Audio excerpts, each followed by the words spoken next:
Pakistan cricket team, Pakistan cricket fans वो सारे तो दुआएँ कर ही रहे हैं कि वो भी भाई सेकंड टेस्ट मैच के लिए रेडी हो जाएँ। उनका समझ में आता है मुझे। सर आप Mike Atherton, Nasser Hussain, Mark Butcher सबकी स्टेटमेंट्स देख लें, वो अलग ही लेवल पर लगे हुए हैं कि भाई इस टीम में बाबर आज़म चाहिए हमें। मार्क बूचर ने तो यहाँ तक कह दिया है, वो कहता है कि बाबर आज़म को टीके लगवाने पड़ते हैं, दम दरूद करवाना पड़ता है, तावीज़ करवाना पड़ता है, जो मर्ज़ी करना पड़ता है वो करे, वो सेकंड टेस्ट मैच में वापस आए। ये उसकी स्टेटमेंट है मार्क बूचर की। उसने कहा है कि यार इंजेक्शंस मतलब कोई मेडिकल ट्रीटमेंट नहीं छोड़ो, कुछ करो, लेकिन किसी तरीके से मैच में अगले में लॉर्ड्स में आप वापस आओ। वो चाहते हैं कि लॉर्ड्स और एजबेस्टन में हमें बाबर आज़म नज़र आए। उसकी रीज़न बेसिकली ये है कि बाबर आज़म ने इंग्लैंड में परफॉर्म किया हुआ है और बड़ा ठीक ठाक परफॉर्म किया हुआ है और तीनों ही फॉर्मेट्स में किया हुआ है। बाबर आज़म के 4 टेस्ट मैचेस हैं इंग्लैंड के अंदर, 6 बाबर आज़म की टोटल नंबर ऑफ इनिंग्स हैं, ठीक है। उसमें बाबर आज़म के 263 रन है, 65.75 की बैटिंग एवरेज है बाबर आज़म की इंग्लैंड में। बाबर आज़म की इंग्लैंड में 3 50s हैं। टेस्ट क्रिकेट में 100 कोई नहीं है। हाईएस्ट जो टेस्ट क्रिकेट में उनका नंबर है दैट इज़ 69 उन्होंने स्कोर किया हुआ है हाईएस्ट। तो 3 50s हैं उनकी, एवरेज उनकी तगड़ी है। एक टेस्ट मैच उन्होंने साल 2018 में खेला था, बाकी जितने भी टेस्ट मैच हैं वो उन्होंने खेले साल 2020 में बाबर आज़म ने। अच्छा, फिर आप आ जाएं वापस बाकी फॉर्मेट्स में। वहाँ पर बाबर आज़म के इंग्लैंड में 40 मैचेस हैं, 41 इनिंग्स हैं, 1789 रन्स हैं, 51.11 की बैटिंग एवरेज है, 88.21 का स्ट्राइक रेट है, 300 है, 11 50s हैं बाबर आज़म की, और हाईएस्ट बाबर आज़म का इंग्लैंड में 158 है। अच्छा, मैं देख रहा था कि बाबर आज़म का मतलब बाहर अगर बात की जाए ना, ठीक है, पाकिस्तान से बाहर, तो इंग्लैंड जो है ना, अब यूएई को काउंट करें, यूएई में बाबर आज़म के बाय द वे 2409 रन हैं, ठीक है। लेकिन अगर आप ज़रा देखें ना, अगर आप ऑस्ट्रेलिया, इंग्लैंड, ठीक है, न्यूजीलैंड, साउथ अफ्रीका, इनके हिसाब से देखें तो बाबर आज़म के सबसे ज़्यादा रन इंग्लैंड के अंदर ही हैं। ये रीज़न है कि वो चाह रहे हैं कि यार बाबर आज़म आ जाए। उनको पता है कि इस टीम को बाबर आज़म की ज़रूरत है, और वो है हमें। वो अभी असल में पता है क्या, बाबर आज़म के ऊपर भी ना बिला वजह का फिर वही प्रेशर और ये वो। यार गलती करे बंदा तो फिर क्रिटिसिज्म वो समझ में आता है, वो पहले से ही शुरू हो जाते हैं, पहले से ही डर गया, बहादुर बनना पड़ेगा। बहादुर बन क्या करे मतलब सर।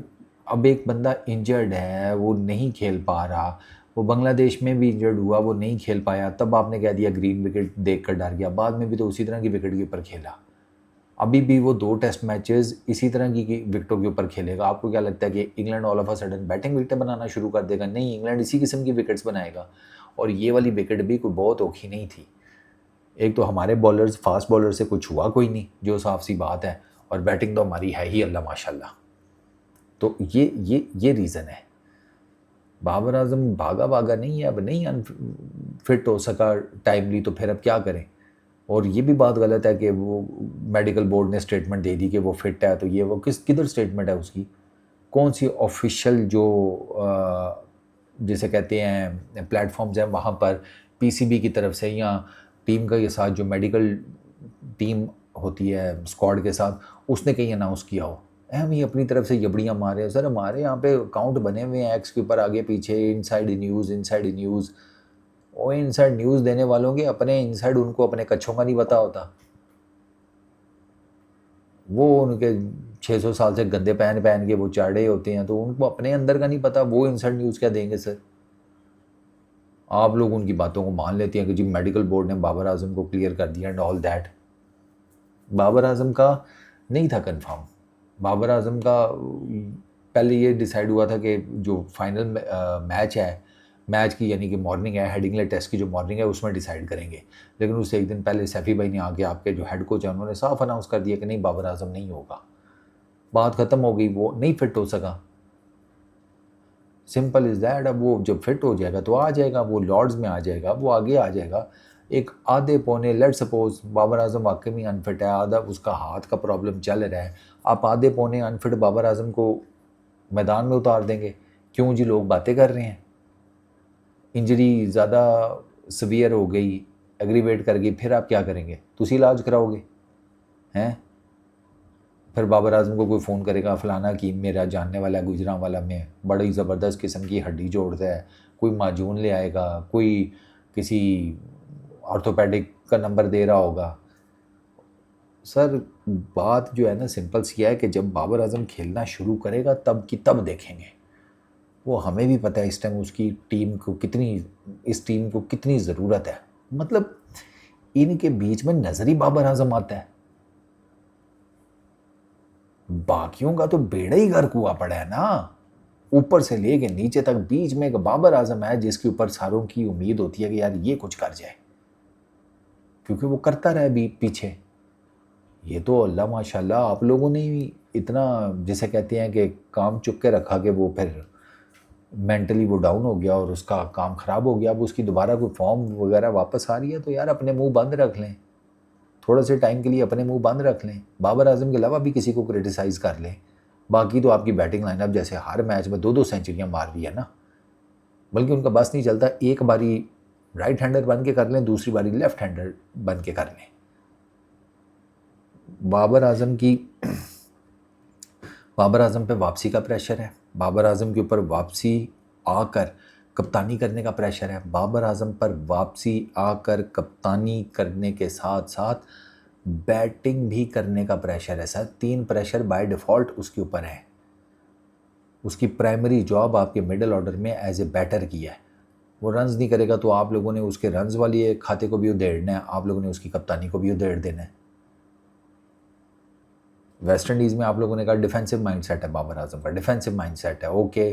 तो जब आपके बॉलर्स ने एक एक दिन में 7-7 8-8 विकेटें नहीं, आपने बाबर आजम की तारीफ़ की किसी ने कि यार क्या कप्तानी किया, क्या फील्ड प्लेसमेंट किया, क्या बॉलिंग चेंजेस किए हैं? नहीं, वहाँ पे आप जिसे कहते हैं बुक्कल मार लेते हैं।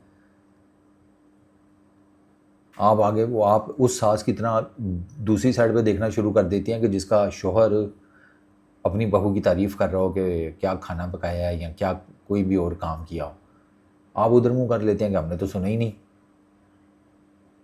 तो सर हमें भी पता है बाबर आजम की इस टीम में क्या इंपॉर्टेंस है और इस टीम को इस टाइम उसकी कितनी ज़रूरत है, लेकिन मेरा ये मानना है बड़ा सिंपल सा, अनफिट बाबर आजम हमारा पर्पस सर्व नहीं करेगा। Simple is that. Unfit Babar Azam आ भी गया, half fit Babar Azam batting करने आ भी गया, कप्तानी कर भी ली, क्या चेंज हो जाएगा? प्राइमरी रोल तो उसका बैटिंग है, हाफ फिट भी हुआ तो बैटिंग कैसे करेगा? और बैटिंग में फ्लॉप हुआ तो ऑटोमेटिकली कप्तानी में प्रेशर आएगा। थोड़ी सी कैलकुलेशन ज़रा सोच लिया करें यार आप लोगों ने भी।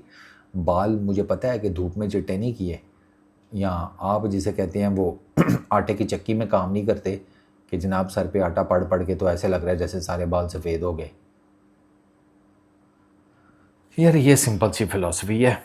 इंग्लैंड के क्रिकेटर्स भी यही बात कर रहे हैं कि बाबर आजम को टीम में वापस आना चाहिए, लेकिन हमें उसको वापस लाने के सारे प्रोज एंड कॉन्स देखने हैं।